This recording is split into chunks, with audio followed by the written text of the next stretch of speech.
புதுச்சேரியில் நள்ளிரவில் ஆட்டோ மோதி சாலையோரம் நடந்து சென்ற ஜொமேட்டோ ஊழியர் உயிரிழந்த நிலையில் விபத்து தொடர்பான சிசிடிவி காட்சி வெளியாகியுள்ளது. இதுகுறித்த கூடுதல் விவரங்களோடு இணைகிறார் எமது செய்தியாளர் கிருஷ்ணா. கிருஷ்ணா, வணக்கம். என்ன நடந்தது? உயிரிழந்தவர் யார்? விவரங்கள். புதுச்சேரி நெல்லித்தோப்பு பகுதியைச் சேர்ந்தவர் விஜயகுமார். 48 வயதாகும் இவருக்கு திருமணமாகவில்லை. ஜொமேட்டோ ஊழியராக இவர் பணிபுரிந்து வருகிறார்.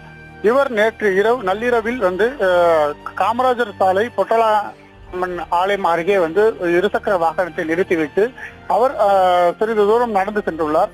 அப்பொழுது ஆட்டோ அந்த வழியா வந்தது.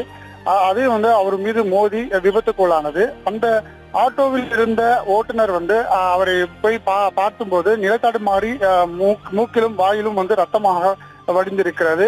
அதனை பெரிதும் பொருட்படுத்தாமல் அந்த விபத்துக்குள்ளான